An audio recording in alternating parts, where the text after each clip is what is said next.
माता दुर्गा के 5 रहस्य जानकर आप रह जाएंगे हैरान। या देवी सर्वभूतेषु मातृरूपेण संस्थिता, नमस्तस्याई नमस्तस्याई नमस्तस्याई नमो नमः। हिंदू धर्म में माता रानी का देवियों में सर्वोच्च स्थान है। उन्हें अम्बे, जगदम्बे, शेरावाली, पहाड़ावाली आदि नामों से पुकारा जाता है। संपूर्ण भारत भूमि पर उनके सैकड़ों मंदिर है। ज्योतिर्लिंग से ज्यादा शक्तिपीठ है। सरस्वती, लक्ष्मी और पार्वती ये त्रिदेव की पत्नियां हैं। इनकी कथा के बारे में पुराणों में भिन्न भिन्न जानकारियां मिलती है। पुराणों में देवी पुराण देवी में देवी के रहस्य के बारे में खुलासा होता है। आखिर उन अम्बा, जगदम्बा, सर्वेश्वरी आदि के बारे में क्या रहस्य है, ये जानना भी जरूरी है। माता रानी के बारे में संपूर्ण जानकारी रखने वाला ही उनका सच्चा भक्त होता है।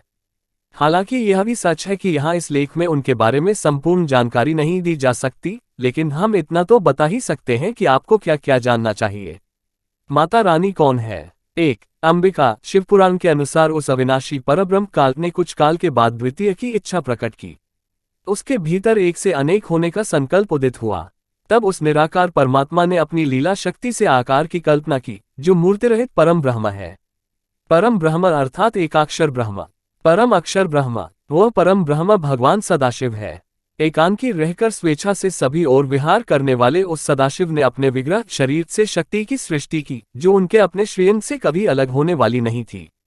सदाशिव की उस पराशक्ति को प्रधान प्रकृति, गुणवती माया, बुद्धि तत्व की जननी तथा विकार रहित बताया गया है। वह शक्ति अंबिका, पार्वती या सती नहीं कही गई है। उसको प्रकृति, सर्वेश्वरी, त्रिदेव जननी, ब्रह्मा, विष्णु और महेश की माता, नित्या और मूल कारण भी कहते हैं। सदाशिव द्वारा प्रकट की गई उस शक्ति की 8 भुजाएं हैं। पराशक्ति जगत जननी वह देवी नाना प्रकार की गतियों से संपन्न है और अनेक प्रकार के अस्त्र शक्ति धारण करती है। एकांकिनी होने पर भी वह माया शक्ति संयोगवशात अनेक हो जाती है।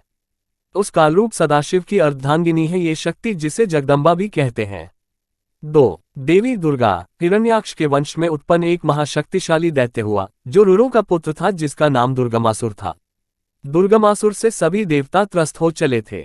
उसने इंद्र की नगरी अमरावती को घेर लिया था। देवता शक्ति से हीन हो गए थे, फलस्वरूप उन्होंने स्वर्ग से भाग जाना ही श्रेष्ठ समझा। भागकर वे पर्वतों की कंदरा और गुफाओं में जाकर छिप गए और सहायता हेतु आदि शक्ति अंबिका की आराधना करने लगे।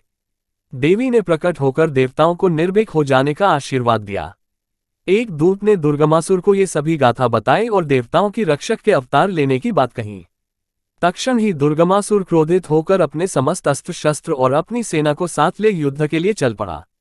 घोर युद्ध हुआ और देवी ने दुर्गमासुर सहित उसकी समस्त सेना को नष्ट कर दिया। तभी से ये देवी दुर्गा कहलाने लगी। 3. माता सती। भगवान शंकर को महेश और महादेव भी कहते हैं। उन्हीं शंकर ने सर्वप्रथम दक्ष राजा की पुत्री दक्षायनी से विवाह किया था। इन दक्षायनी को ही सती कहा जाता है। अपने पति शंकर का अपमान होने के कारण सती ने अपने पिता दक्ष के यज्ञ में कूदकर अपनी देह लीला समाप्त कर ली थी। माता सती की देह को लेकर ही भगवान शंकर जगह जगह घूमते रहे। जहां जहां देवी सती के अंग और आभूषण गिरे, वहां वहां शक्तिपीठ निर्मित होते गए। इसके बाद माता सती ने पार्वती के रूप में हिमालय राज के यहाँ जन्म लेकर भगवान शिव की घोर तपस्या की और फिर से शिव को प्राप्त कर पार्वती के रूप में जगत में विख्यात हुई। 4. माता पार्वती। माता पार्वती शंकर की दूसरी पत्नी थी, जो पूर्वजन्म में सती थी। देवी पार्वती के पिता का नाम हिमवान और माता का नाम रानी मैनावती था। माता पार्वती को ही गौरी, महागौरी, पहाड़ों वाली और शेरावाली कहा जाता है।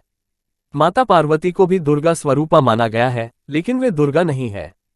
इन्हीं माता पार्वती के 2 पुत्र प्रमुख रूप से माने गए हैं, एक श्री गणेश और दूसरे कार्तिकेय। 5. कैटभ। पद्मपुराण के अनुसार देवासुर संग्राम में मधु और कैटभ नाम के दोनों भाई हिरण्याक्ष की ओर थे। मार्कंडेय पुराण के अनुसार उमा ने कैटभ को मारा था, जिससे वे कैटभा कहलाईं। दुर्गा सप्तशती अनुसार अंबिका की शक्ति महामाया ने अपने योग बल से दोनों का वध किया था।